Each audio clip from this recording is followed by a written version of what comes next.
Doc on the Run. We help injured runners run. Is stress on the plantar plate ligament bad for runners? Well, that's what we're talking about today on the Doc on the Run podcast. I was just on a call with an injured runner who's been healing from a plantar plate sprain. If you've had one of these, you know they're problematic. The thing is that he asked me a question that really made me stop and think. What he asked was, is stress good or bad for the plantar plate ligament? Well, given that he had an injury to the plantar plate ligament, my reflexive answer was, all stress is bad. And what I was thinking is that physiological stress, emotional stress, biomechanical stress, all of those things are known to delay healing of injuries, including things like a sprain or a tear of the plantar plate ligament. But no sooner had those words come out of my mouth than I realized that I was actually wrong. It was untrue.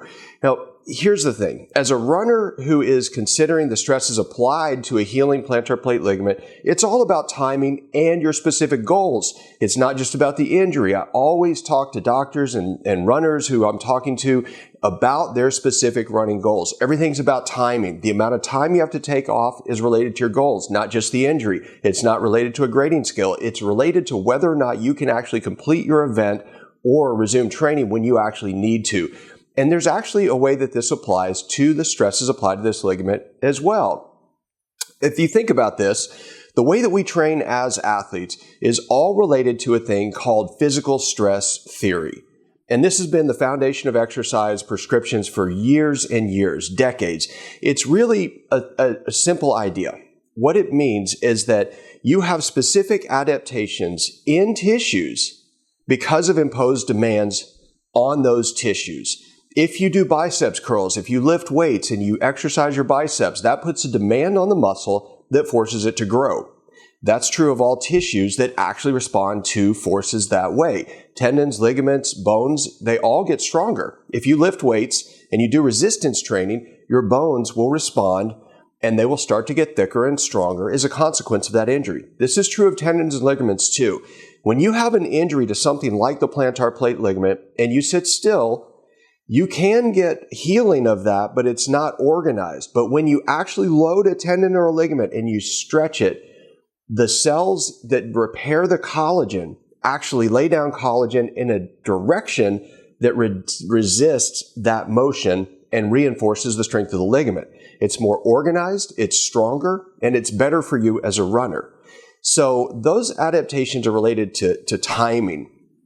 And so you have to really think about this and the mechanical properties, the physiological stressors that happen to you in terms of the timing of the injury. Now, before the injury, if you're doing things that gently stress and apply forces to the plantar plate ligament, in theory, it should, over time, get stronger and reduce your risk of actually getting a plantar plate sprain.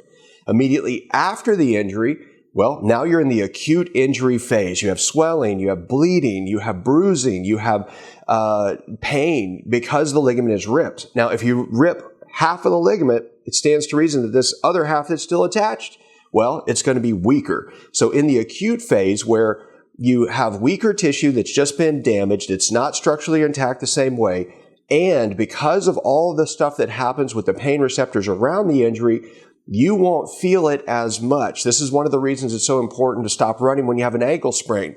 Your proprioception decreases. The ability to tell the position of your foot underneath you decreases, and you're more likely to actually sprain it again worse right after that. And I think that there's something that applies in the same way here to plantar plate ligaments. You're not able to feel what it's doing as much right during that acute injury phase, which could go on for a week or two. The next phase is actually called the proliferative phase. It's where you have collagen actually healing. And during that phase, it's really important that you let it actually solidify and start to heal and repair itself and get that tear to start filling in with some new collagen. And then during the remodeling phase, that's where it's actually most important to be applying stresses to it gradually and systematically, because that's where the disorganized collagen that's sort of a web in all different directions starts getting removed and repaired to become more linear in the same orientation that the original fibers of the plantar plate were actually laid down before it was injured. So you've really got to think about when it is and how important the healing is related to your running goals to really consider about what to do in terms of applying or preventing stresses applied to the plantar plate ligament when you have a sprain and you're a runner who wants to get back to running.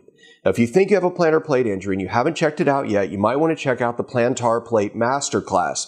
It's where I go into a deep dive about all of the specific strategies that I teach to runners who have these injuries and want to get back to running. It's also the exact same strategies I teach to physicians at medical conferences. Last week, I was lecturing at the International Foot and Ankle Foundation meeting at the Swedish Medical Center, and I was teaching these same strategies to them. So if it'll help them understand how to help you get better, it ought to help you too. You can get it for free at docontherun.com/plantar plate masterclass. So go check it out, and I'll see you in the training. Doc on the Run. We help injured runners run.